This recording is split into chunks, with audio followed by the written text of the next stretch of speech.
Muito bem. A vida é feita de ciclos, né? A natureza é feita de ciclos. Ciclo implica em começo, meio e fim. Tudo que a gente conhece diretamente tem começo, meio e fim. O conceito diz que Deus é diferente disso porque ele está no absoluto, né? Ele foge desse relativismo que a gente tem aqui, né? O amor absoluto, a eternidade, o infinito são conceitos que escapam da questão dos ciclos. É como se os ciclos estivessem dentro destes conceitos. Dentro da eternidade do tempo, nós temos vários começos, meios e fins ao infinito. Mas eu percebo que a gente resiste fortemente aos ciclos. Vocês concordam? A gente não gosta que os ciclos terminem. Não é? O interessante é que a gente só quer que os ciclos que a gente chama de maus terminem.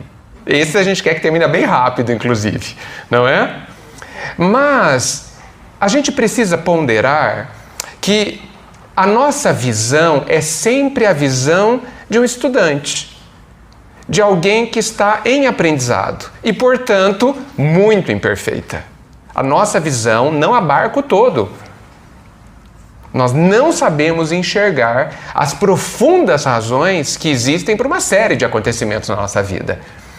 E, mesmo já tendo essa informação, a gente muitas vezes não procura compreendê-los, quase que desperdiçando essas oportunidades, quase que perdendo o que contém estes ciclos que a gente chama de ciclos de dor, ciclos desconfortáveis.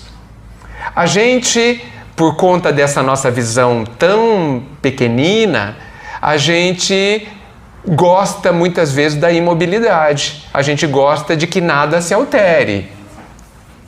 Não é? A gente chega numa determinada situação de vida e fala assim, agora tá bom, eu não quero que nada mude. É uma grande ilusão da nossa parte. Desejar isso. Acreditar que nada vai mudar. É uma ilusão completa. E aí vem o que é fatal, que se chama desilusão. A desilusão vem nos fazer cair em si, cair na realidade. Na realidade que não é má. É apenas diferente do que a gente tinha sonhado e pensado. Só que lembra, nós somos aqueles que não sabem sonhar ainda, que não sabem fazer planejamento, que não tem a visão do todo, que nem sabe o que é bom para si mesmo. Posso dar um exemplo?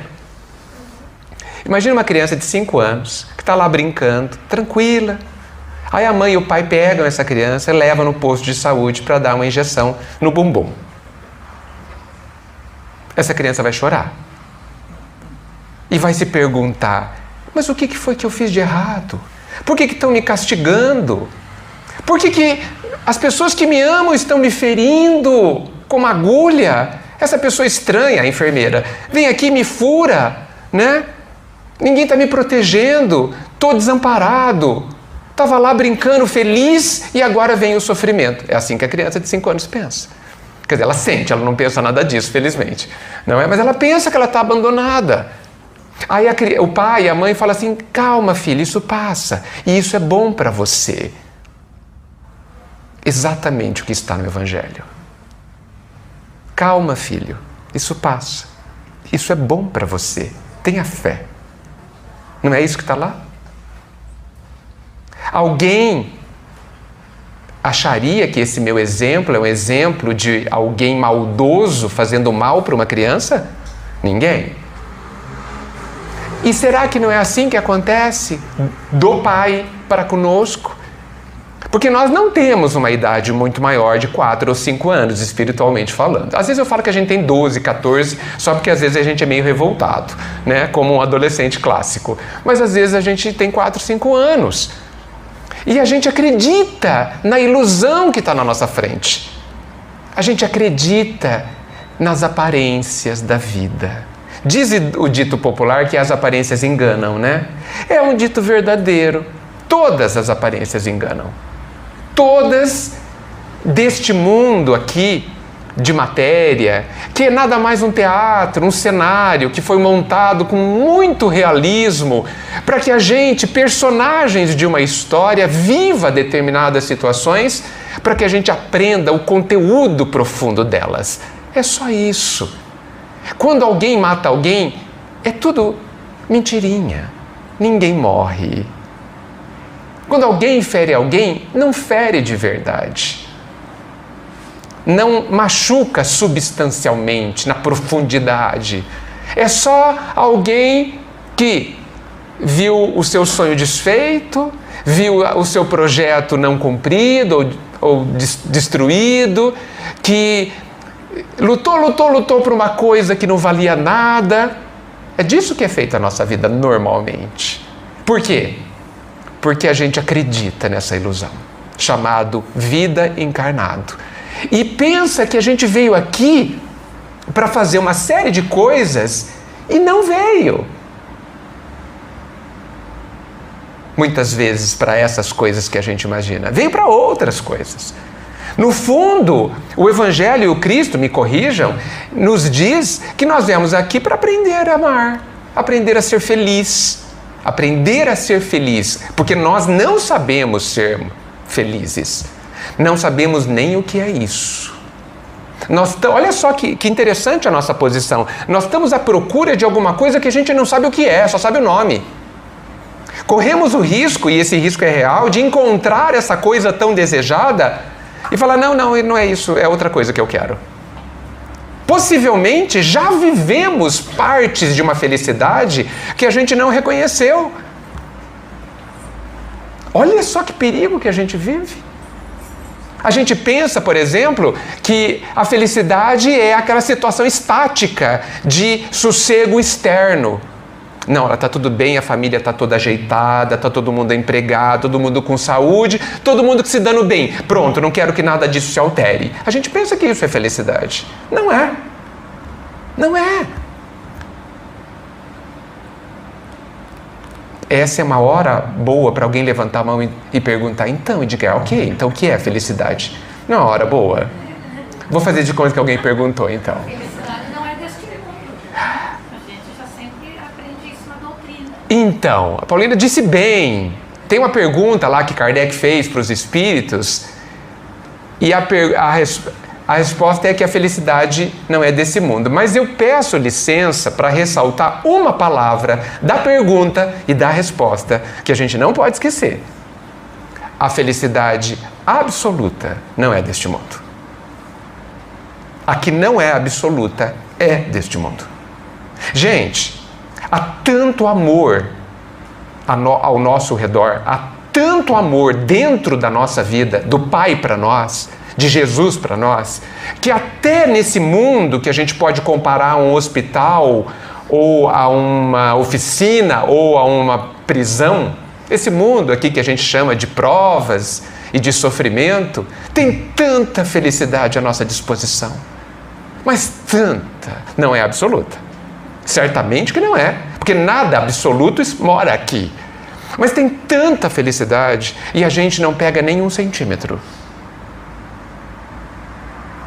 Há muita felicidade disponível nesse mundo, porque até na prisão o amor do Pai tem requintes de carinho por nós. Até quando a gente está nesse hospital chamado planeta Terra, esse Pai se esmera, porque veja, é um belo planeta, não é? A gente chora às vezes de ver algumas paisagens, de ver algumas questões. Como esse planeta nos faz bem, como a natureza fala do amor do Pai, precisando apenas a nossa sensibilidade perante ela. Então a felicidade absoluta não é deste mundo, mas a felicidade disponível me interessa. E claro que interessa a todos nós. Mas, enquanto a gente pensar como a criança que espera o presente do Papai Noel, a gente não vai ter felicidade. Porque a felicidade é uma construção. E ela é uma construção no único lugar que ninguém mexe. dentro de você. Porque fora de você, todo mundo põe a mão. Todo mundo mexe. É da característica do mundo exterior a nós que ele seja temporário. A característica do mundo encarnado é que ele esteja em permanente alteração. A característica da matéria, que ela se desintegre. Está aí o urânio, deixando de ser urânio ao longo dos séculos. Está aí a rocha virando areia. Está aí a água virando vapor e virando água milhões e infinitas vezes ao longo do tempo. Tudo vai se alterar fora de nós. Tudo. Então, se alguém quer estabilidade do lado de fora, esqueça. Esqueça, gente. Vai sofrer todas as vezes que terminar o ciclo. Oi. Se tudo na vida é um ciclo, eu acredito que o fim de um ciclo é o começo de um próximo. Se a felicidade relativa nos é possível, eu devo, né? Eu posso, eu devo interromper um ciclo que não me traz felicidade para ter essa felicidade relativa. Muito bem. Antes de responder, ou para te responder, Vilma, eu vou ter que, então, definir o que é felicidade. E verificar se vocês concordam. Porque vocês, cada um de nós, precisamos definir o que ela é. Precisamos ter convicção de que a definição resiste a tudo. É muito interessante porque a felicidade tem a definição no Evangelho, mas é uma definição sutil. É muito interessante esse aspecto. Por que não está claro no Evangelho o que é a felicidade? Se é que não está, ou a gente não quer ver. Né? Eu gosto muito, você já ouviu eu dizendo, da definição do Gandhi sobre o que é a felicidade. O Gandhi fala que a felicidade é quando... Olha só que simples. Simples de entender, não de fazer. Que a felicidade é quando o que você faz é igual ao que você sente e é igual ao que você pensa.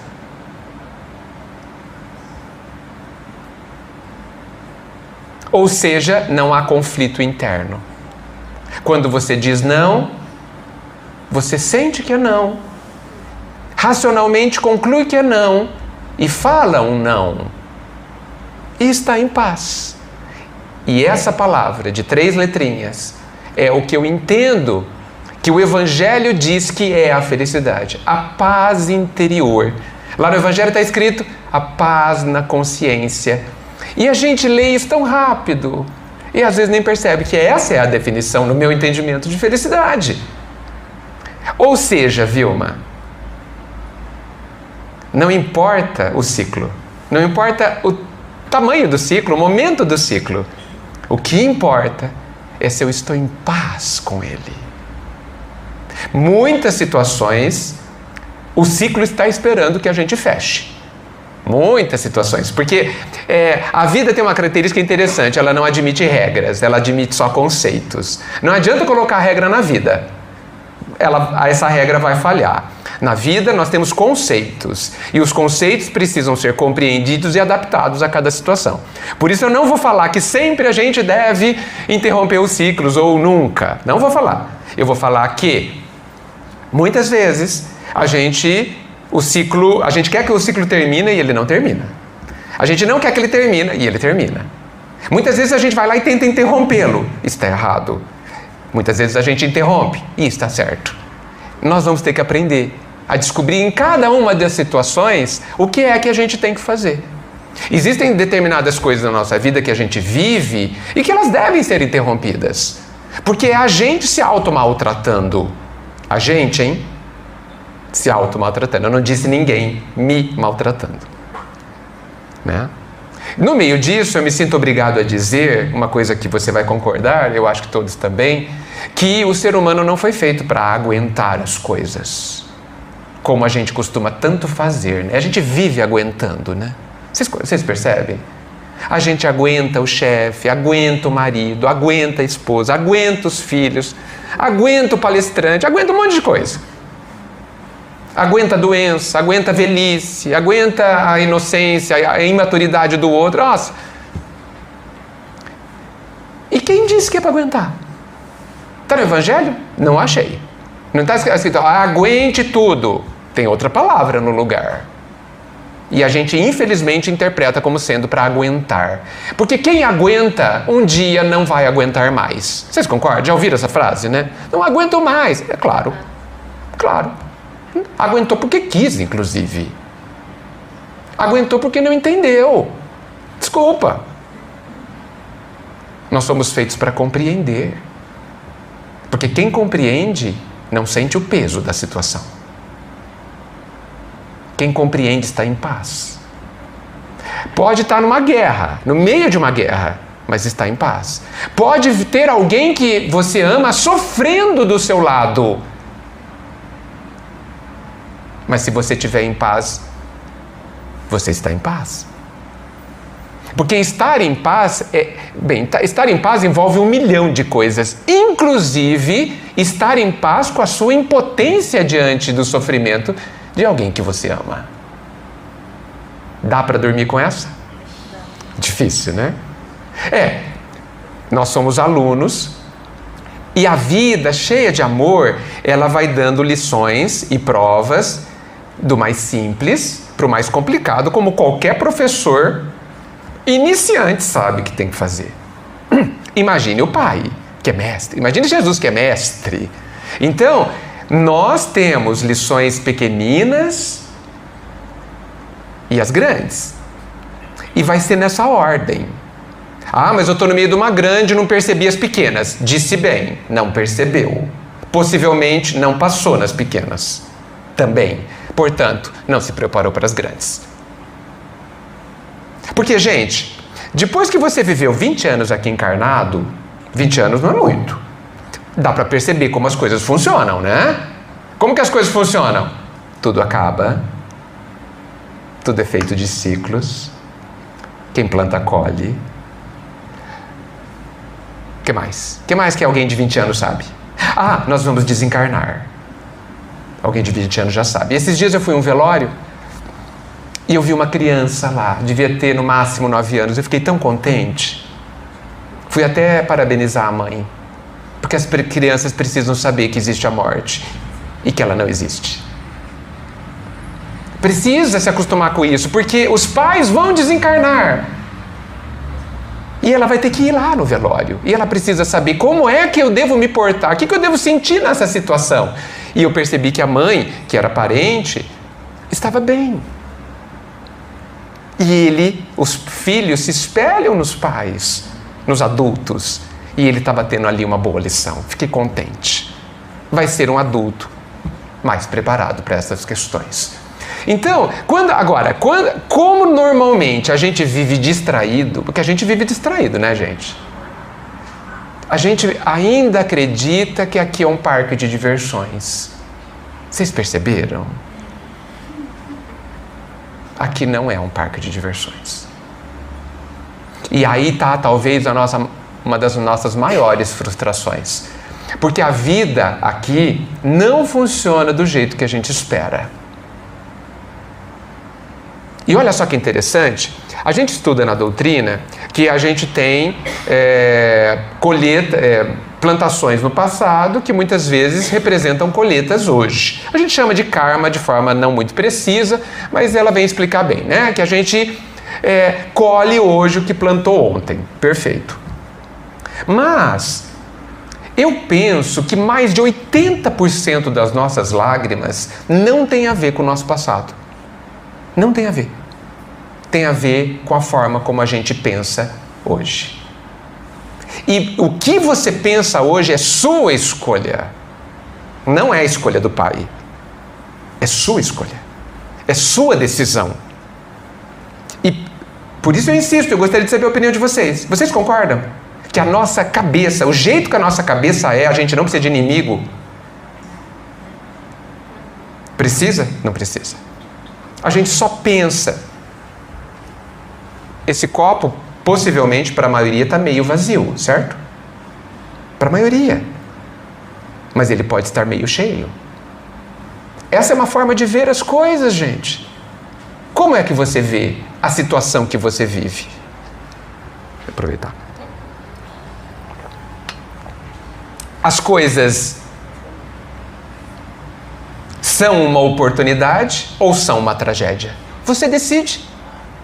Porque a palavra tragédia não existe no vocabulário da vida. Nós que inventamos, só os homens usam.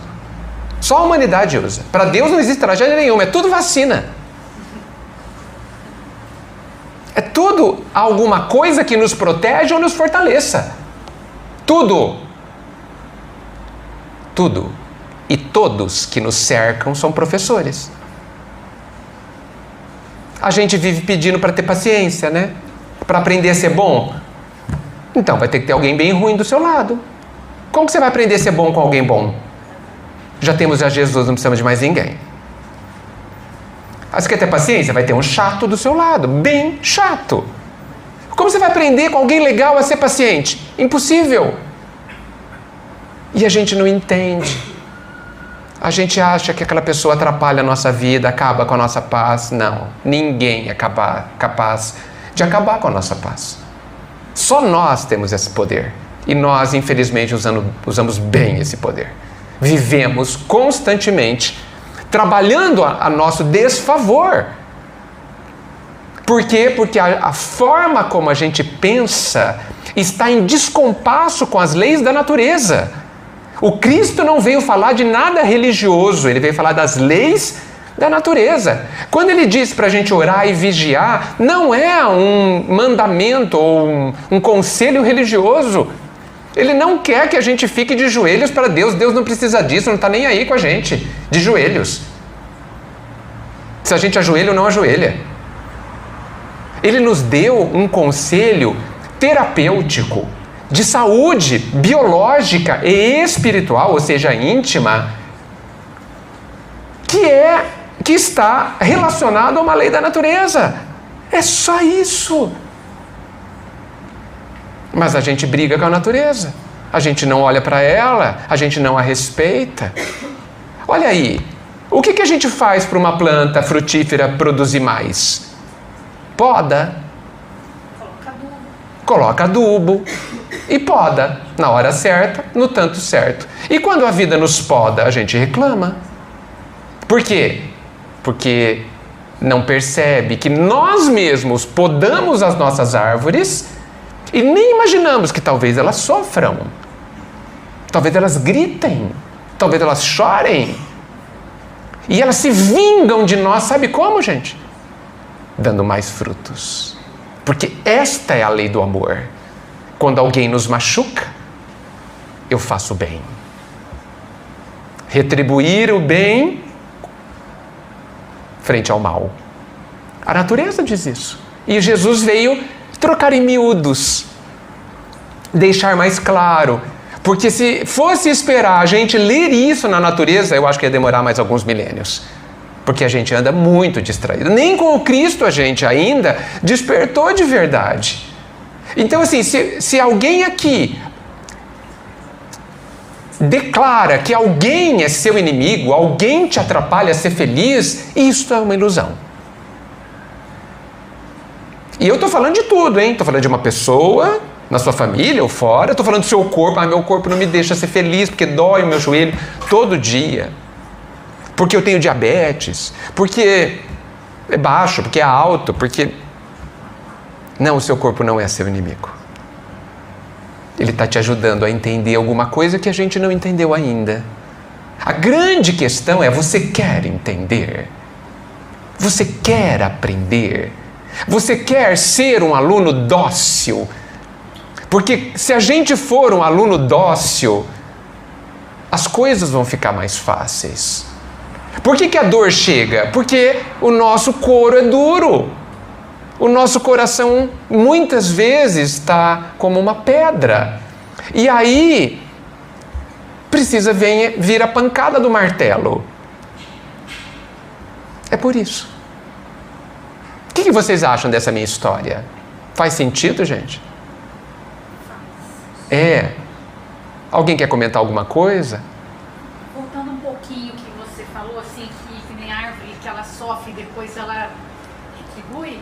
É que nem assim, a gente, o ser humano, quando acontece uma tragédia na vida da gente, ou um acidente, ou a gente teve para desencarnar porque estava sofrendo muito e depois não desencarnou, a hora que volta a saúde, a pessoa volta bem melhor do que era antes, querendo fazer o bem, querendo descobrir uma nova forma de vida, não vou mais ligar porque eu ligava antes, não é assim? É verdade. Essa transformação vem com a dor. Ah, então, você vê como a gente precisa?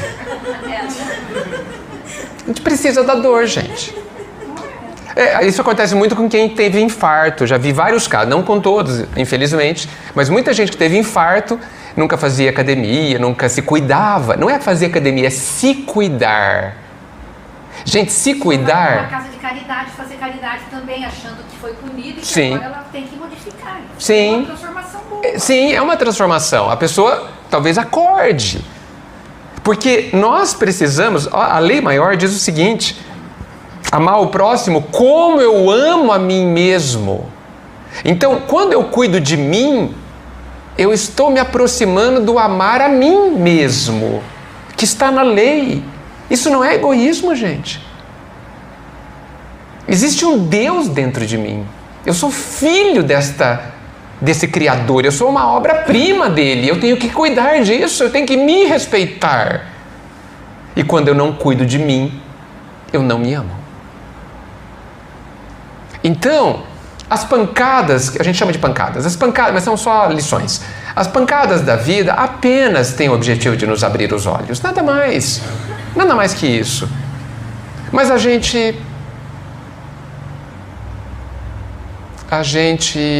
resiste, infelizmente. O que mais? Alguém quer falar alguma coisa? Eu Oi. não acho justo você ter que sofrer para melhorar. Também não. Mas não tem, viu, Vilma? Não tem. É que não sobra opção pro professor. Entendeu? O professor fala, escreve na lousa a fórmula, muda, você não entendeu? Eu vou mudar. Escreve em 10 línguas diferentes, manda fazer exercício, coloca ajudante, família, pai, mãe, um monte de coisa. Coloca, dá de tudo. Não adianta. Aí ele chama quem a gente ouve. A dor, ela é um despertador.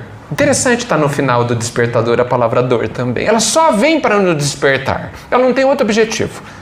Só isso. Não é necessário para evoluir. Não, a dor não é exigida. Ela não está na regra. Ó, vai evoluir, vai ter que ser com dor. Não. Não é assim. Mas ela é um recurso utilizado, infelizmente bastante utilizado, diante da nossa dureza. Existem vários tipos de dor, nós sabemos, né? Esse é a dor incisiva, aquela que é que nem uma morsa, né, que vai apertando. Existe a dor suave. Eu vou fazer um outro comparativo. Esse comparativo está no 2º capítulo do magnífico Jesus no Lar, que é um livro do Neo Lúcio, pelas mãos do Chico. Eu recomendo que seja um dos livros de cabeceira, Jesus no Lar. História simples. E lá, a segunda lição é sobre a escola das almas, que se chama família. Eu sugiro que seja estudada só essa lição durante 1 ano. Só tem 2 páginas, mas merece 1 ano de estudo. Tal profundidade. E Jesus faz um comparativo que alguns de nós somos que nem o feijão. O feijão bom, sabe? Que coloca na panela, coloca para cozinhar, ele logo amolece.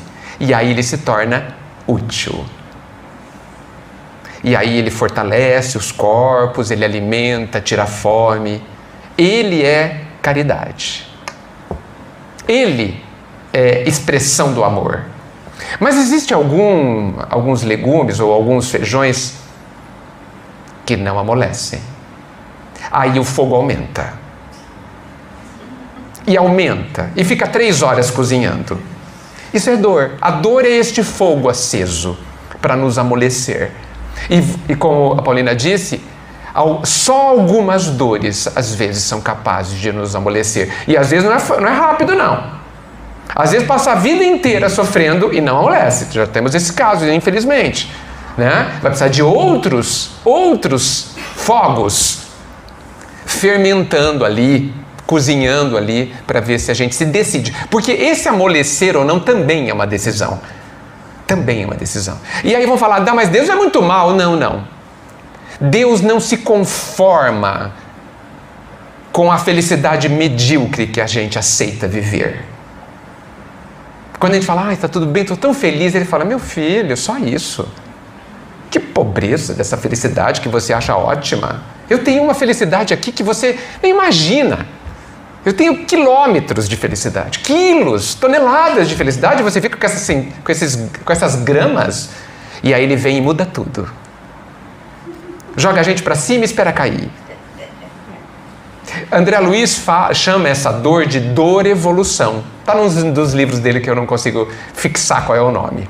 Ele fala que existe a dor-expiação, que é a dor como consequência dos nossos atos, como colheita, não como punição. Nunca como punição, essa palavra não existe também no vocabulário divino, mas ela é consequência. É muito interessante, fazendo um parênteses aqui, antes que eu continue. Quando a gente faz uma coisa boa, a gente fala que a gente tem uma recompensa.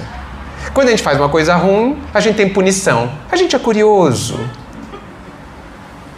Curioso, eu acho péssimo essas duas denominações, porque elas reforçam uma crença que a vida pune. Deus tem mais o que fazer, gente, do que ficar nos punindo. Na vida, a cada ação, nós temos uma consequência totalmente diferente. A consequência é neutra. Ela não tem esse julgamento moral. Se você bater o seu dedo do pé descalço na parede, vai ter uma consequência. Vai doer, vai machucar, vai quebrar o seu dedo. Não é uma punição. A parede não te puniu. Então, não existe punição. Aliás, Deus não tem interesse nenhum em nos punir. Misericórdia quero, ele disse. Ele quer a extinção do mal e não do maldoso. Que ele nem chama assim, inclusive.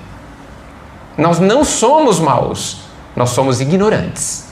Profundamente ignorantes do bem e do amor. E é por isso que nós fazemos sofrer, ou nos fazemos sofrer. Voltando, então André Luiz fala que nós temos a dor e expiação, que é nada mais do que a consequência dos nossos atos passados, e nós temos a dor e evolução. A dor e evolução entra em ação quando a gente se acomoda. Sabe, quando está tudo tão bem, eu já estou com um pouco de paz no coração, vou ficar aqui quietinho, para ver se a vida não percebe que eu estou bem. Porque a gente acha que a vida é contra a gente, não acha? A gente não acha que a vida... ninguém acha, quase ninguém acha que a vida é a nosso favor. Dizem que a mãe é até madrasta. Que absurdo! Que absurdo! Então, quando a gente está muito acomodado com a nossa felicidadezinha medíocre, Deus vem e dá a dor e evolução, que é a dor que faz a gente caminhar. Porque nós seremos felizes. Isso é uma ameaça, inclusive. Uma ótima ameaça. Nós seremos felizes. Algo dentro de nós nos atrai para a felicidade suprema, para o Criador. E muitas vezes esse algo se manifesta com o nome de tédio. Sabe quando aquele buraco no peito que nada preenche? É falta de prosseguir, de ir em frente, na direção do amor que nos preenche. É falta muitas vezes da gente colocar a nós mesmos na nossa vida. Porque o que falta na nossa vida é a gente. Vocês já perceberam como é que a gente não está na nossa vida? A gente não está na nossa vida quando a gente vive o futuro. Isso chama-se ansiedade. Quando a gente não está agora, degustando o banquete do presente, degustando, sequer percebendo os milagres que estão acontecendo aqui, agora. E acontecem em todos os instantes. A infinidade, as incontáveis bênçãos que estão acontecendo agora, e em todos os instantes presentes, mas não estão no futuro. E já estiveram no passado. Então, quando a gente decide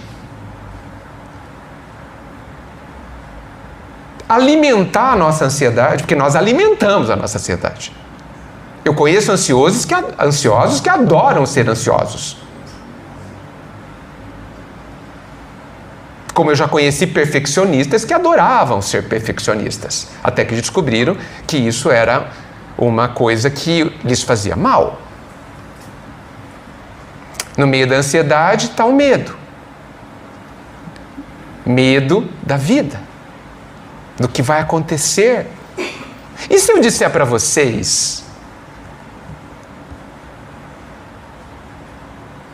que não pode acontecer nada de mal conosco? O que vocês acham dessa afirmação estranha? Questão de interpretação. Vamos lá. Como que a gente pode interpretar? Porque a gente tem medo que aconteça alguma coisa de mal, né? E se eu disser para vocês que não acontece nada de mal no próximo instante? Nem no futuro? Nada. Que essa classificação é humana?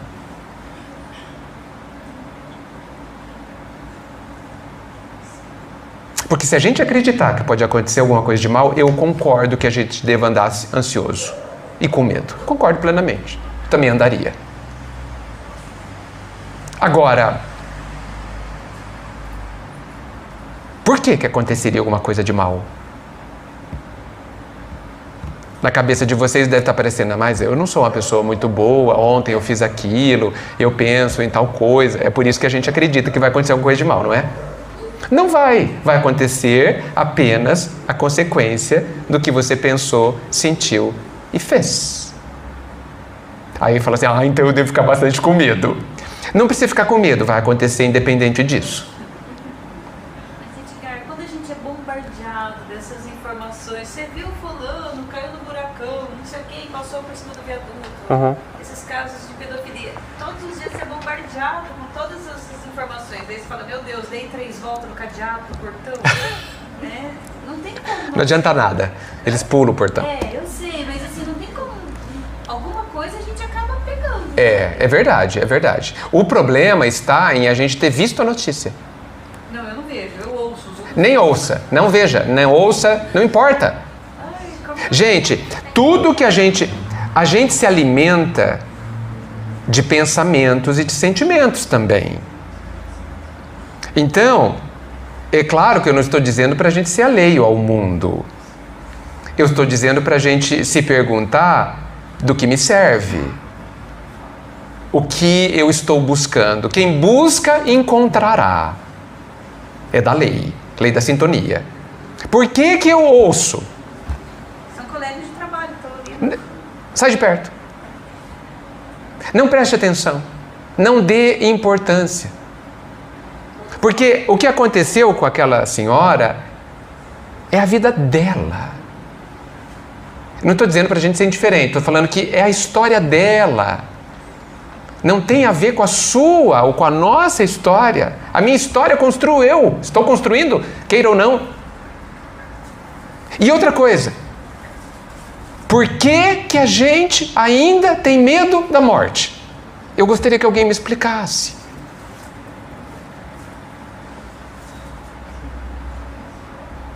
Por quê? Se morrer é voltar para casa. E é tão bom voltar para casa.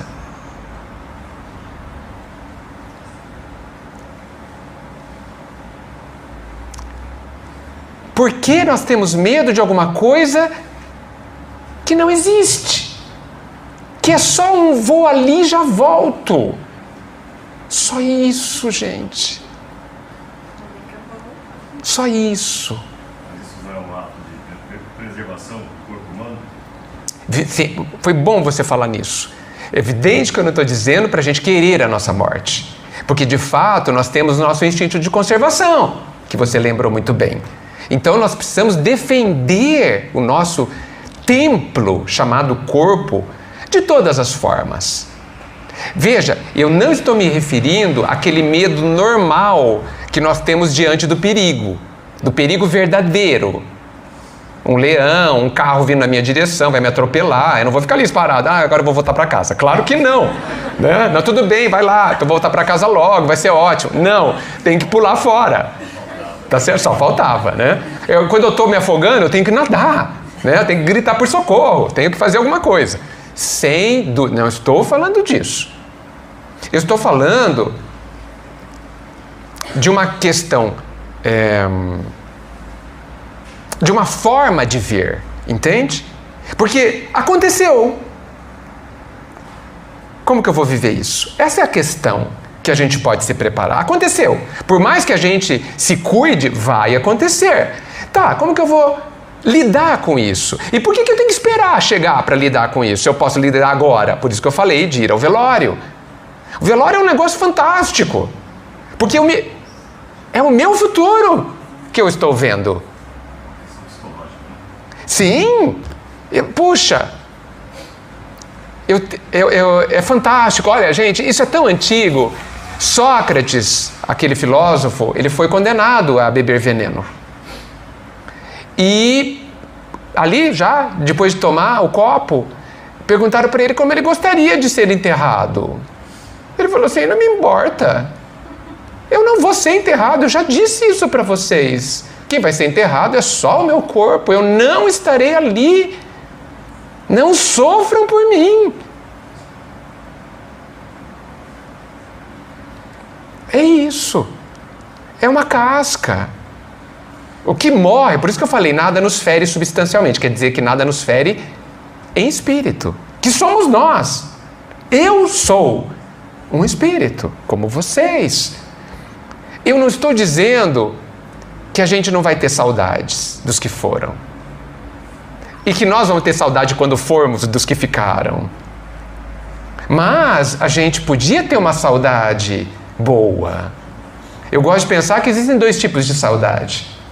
Tem a saudade que é aquela tempestade, que nem aquela chuva de tempestade que arranca as árvores, que destrói, tira o telhado.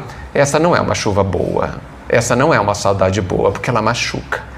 Mas tem a saudade boa, que é aquela chuva mansa, em agosto, quando está tudo seco. Aquela chuva que longa e mansa, sem vento, que dá água para a planta, para a terra, que baixa a poeira, que dá gosto de ver, que tem um cheiro gostoso. Essa é a saudade boa. Essa é a saudade que alegra, conforta e fortalece. E você vai escolher qual saudade vai sentir. Porque eu sou daquele que defende, para julgamento de vocês, que eu posso escolher o que eu penso e o que eu sinto. Claro que vocês vão dizer, não, Edgar, eu não consigo escolher se eu vou ter raiva ou não. É verdade. A raiva vai nascer dentro de você por muitos e muitos e muitos séculos ainda. Porque a gente está no processo de educar o próprio sentimento. Mas e nós não vamos conseguir muitas vezes controlá-la na hora da sua irrupção. Mas depois que a nossa cabeça voltar para o lugar, a gente pode lucidamente, com consciência, decidir o que nós vamos fazer com ela. Isso está na nossa escolha. Na hora se a gente tem aquele impulso do bateu, levou, nós vamos bater. Durante muitos séculos. Cada vez menos nós vamos bater. Nós vamos buscar nos controlar como nós estamos nos controlando. Nós matamos muito menos. Hoje a gente só quer matar. O que já é um progresso gigantesco. Né? Antigamente a gente queria e matava. Porque era muito simples, não tinha lei, não tinha nenhum tipo de controle. Né? Hoje a gente quer matar pelo menos uma vez por dia alguém, normal, né? Mas faz isso às vezes, nunca ou uma vez na vida. Tá certo? Já é um progresso. Nós já estamos nos autoeducando. Agora, é da nossa escolha o que você pensa e o que você sente. Por isso que, quando a gente ouve uma notícia, a gente está se alimentando das energias dela. E ela, geralmente, muitas vezes, a maioria das notícias nos fazem mal. Nós precisamos escolher que alimento a gente vai colocar dentro da gente. Porque depois a gente vai ter que digerir. O que eu vejo nas pessoas, e também em mim, são pensamentos que me auto-inferiorizam, que tiram o meu valor. Vejo pensamentos que só exigem, pensamentos que dizem para mim mesmo que eu tenho direitos, mas nunca dizem que eu tenho deveres. Eu vejo pensamentos que imaturos, que não condizem com a realidade se eu pensasse 10 minutos. E eu acho que tudo na nossa vida relacionado a sofrimento e felicidade tem a ver com a forma como eu penso e sinto. Tudo. Eu nunca considero que a dor vem de fora. Ela é sempre uma interpretação do que aconteceu. É a forma como você reage Sim. ao fato que aconteceu com você. Exato. Mas eu digo assim, o fato em si Sim. já pode ser Sim. uma programação. Pode ser uma programação e muitas vezes é. Tá certo? A diferença está lá no Evangelho, se eu não me engano, e tem a ver com causas atuais e anteriores das nossas aflições. Por quê? Muitas vezes eu estou colhendo hoje o que eu plantei há 5 anos atrás. Não tem nada a ver com a programação. Foi eu que decidi há 5 anos e agora eu estou aqui. Que bom que foi rápido. Se eu beber loucamente na adolescência, desculpa, meu fígado vai estar comprometido depois. Isso não tem nada a ver com a programação reencarnatória. Nada. Então, mais ou menos, né? Porque a pessoa pode vir com essa programação e na encarnação tentar superar isso, não conseguir, Mas né? falamos então a mesma coisa. Ela veio com... Ela não deu conta daquilo. Ela não quis dar conta. É, a escolha dela foi E continuar. perfeito. Então você percebe? Agora, olha só, façamos o inverso. Se ela escolhesse diferente, ela não iria ter problema no fígado. Então a causa é atual. A tendência é do passado. Tá? As minhas necessidades são construídas por conta de muitas coisas que eu fiz no passado.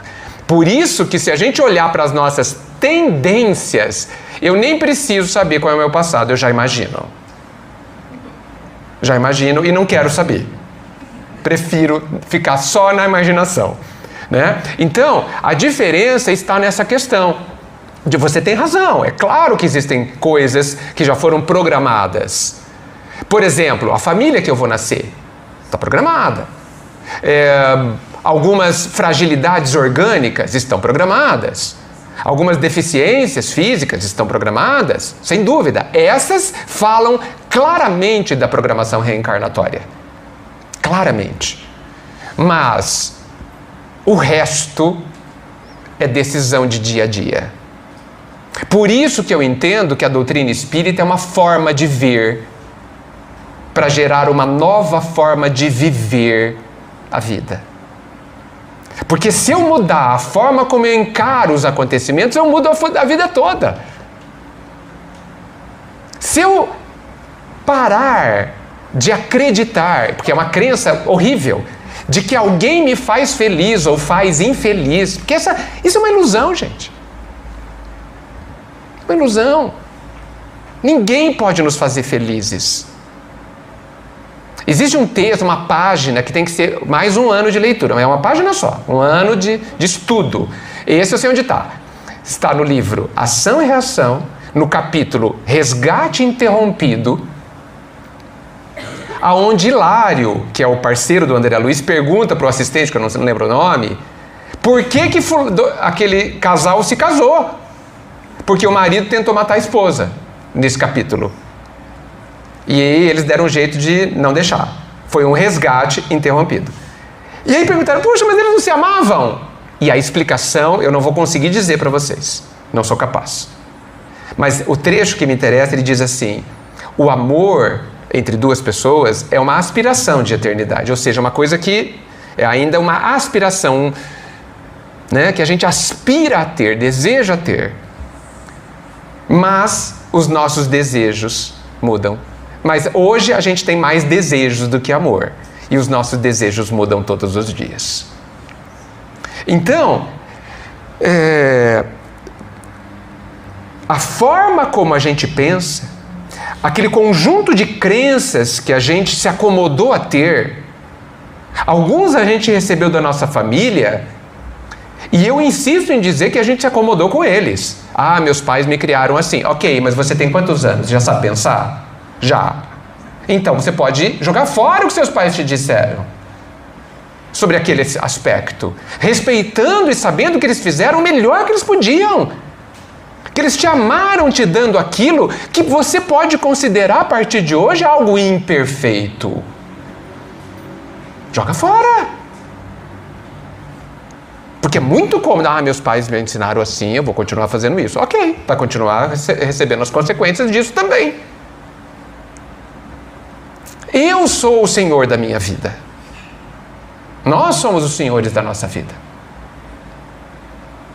Claro que eu falo isso, eu não estou dizendo que só porque, então tá bom, então eu vou fazer diferente, eu vou pensar diferente hoje, amanhã vai estar tudo diferente. Não vai. Não vai, é um processo, gente. E outra coisa, não, tá bom, eu entendi que eu vou ter que perdoar, então amanhã eu vou perdoar todo mundo. Não vai.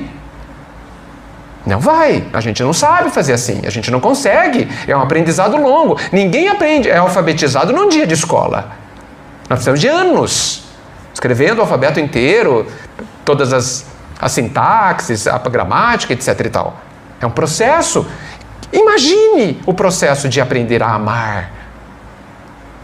É um processo mais longo ainda. Por isso que a gente tem que ter paciência, inclusive conosco. Puxa, eu não perdoei de novo. Faz parte. Você está amadurecendo. O pai não tem pressa. A pressa é toda sua. Toda sua.